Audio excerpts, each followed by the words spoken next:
બીમાર ન પડવું હોય એને એકમાત્ર સાધન છે સમયસર જમી લેવું.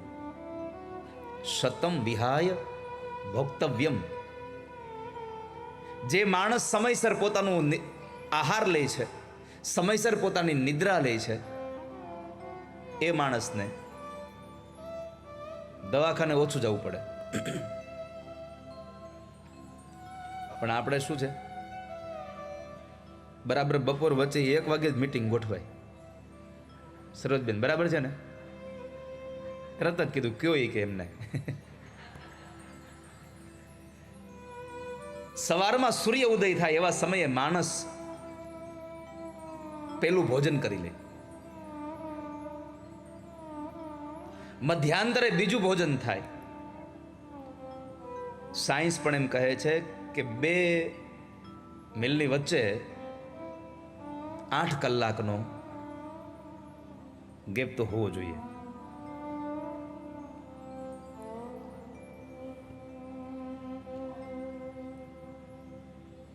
આપણે સવારે 9 વાગે નાસ્તો કરીને જઈએ,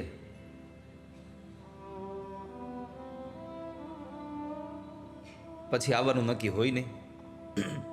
સુભાષિત એમ કહે છે, શતમ વિહાય ભોક્તવ્યમ. 100 કામ પડતા મૂકીને પેલા જમી લેવું. અને આપણે કામ કરીએ છીએ શું કામ? આ શરીર તકે એટલા માટે ભોજન દેવા હાટું. જો જમવું જ ન હોય તો કામ જ શું કામ કરવું જોઈએ? શતમ વિહાય ભોક્તવ્યમ સહસ્રમ સ્નાન માં ચરેત. 100 કામ પડતા મૂકીને જમી લેવું, પેલા 1000 કામ પડતા મૂકીને પેલા સ્નાન કરી લેવું. ત્રીજું, લક્ષમ વિહાય દાતવ્યમ. 1,00,000 કામ તમારા હાથમાં હોય પણ કોઈ યાચક આવીને તમારા આંગણે ઊભો રહે તો બધા કામ પડતા મૂકીને સૌથી પહેલા એને દાન દઈ દેવું. લક્ષમ વિહાય દાતવ્યમ. પણ સૌથી અંતિમ પદમાં લખ્યું, કોટિમ ત્યક્તવા હરિમ ભજેત. કરોડ કામ તમારા હાથમાં હોય તો એને મૂકીને ખબર પડે અહીંયા કથા છે, અહીંયા સત્સંગ છે, તો કરોડ કામ મૂકીને થોડીક વાર ભગવાનનો સત્સંગ કરી લેવો. કોટિમ ત્યક્તવા હરિમ ભજેત.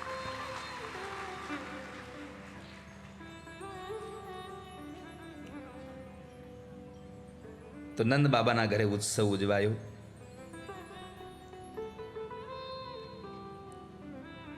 એટલો દિવ્ય મંગલ ઉત્સવ ઉજવાતો હતો. લોકો એકબીજાના ગાલ ઉપર ગુલાલ લગાડી રહ્યા હતા.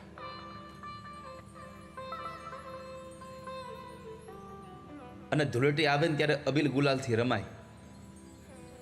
હવે તો એવા એવા કલર આવ્યા છે,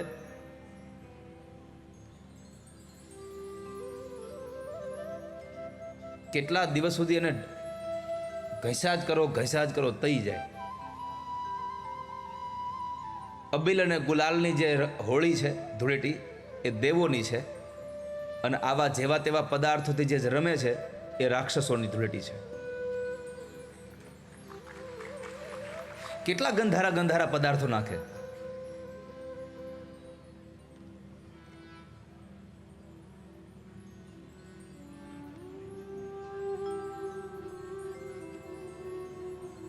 પાણીથી રેમા હોય એના કાદવમાં પાછા એને ટસડે. માણસના ચહેરા ઉપર તમે ગુલાલ લગાડી દો. આપણો શ્લોક છે, આવા બધાથી શું થશે? અબિલે આયુષ વૃદ્ધિ ગુલાલે પ્રીતિવર્ધનમ. ગુલાલથી પ્રીત વધે છે.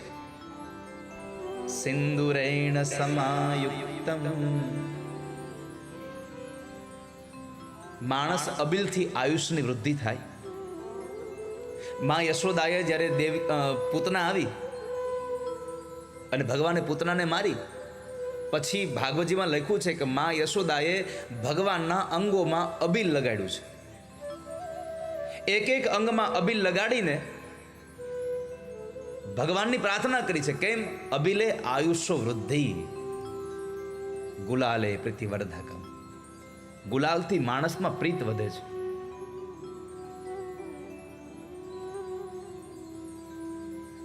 તમારા હાથની મુઠ્ઠીઓમાં ભરી રાખેલો ગુલાલ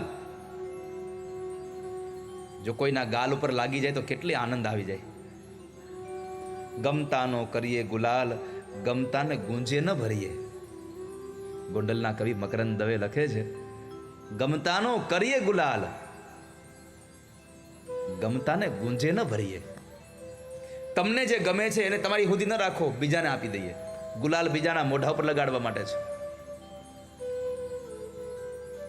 તો નંદ બાબાએ બધાને ઉત્સવમાં એટલા બધા તરબોળ બનાવ્યા છે.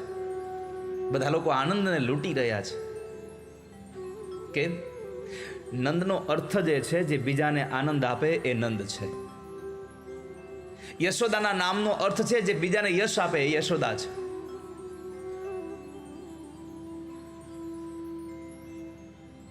તો આજે નંદ બાબાના ઘરે ભગવાન આવ્યા અને લોકો એને વધાવી રહ્યા છે. કોઈ એને ચોખાથી વધાવે, કોઈ એને ફૂલથી વધાવે. લોકો પોતાના ઘરે તોરણ બાંધી રહ્યા છે.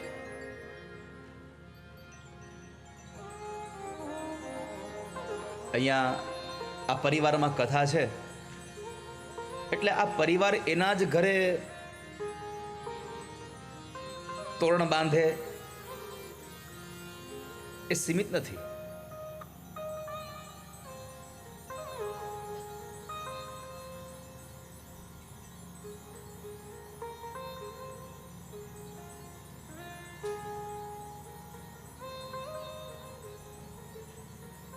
પોતાના જ આંગણામાં ખાલી રંગોળી પૂરે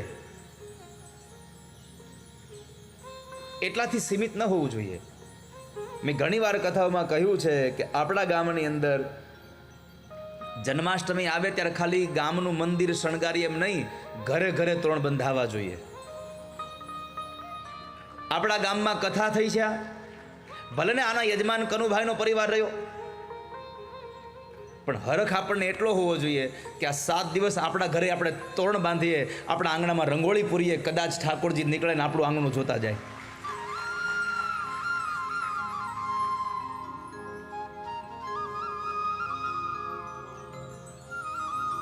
નંદ બાબાના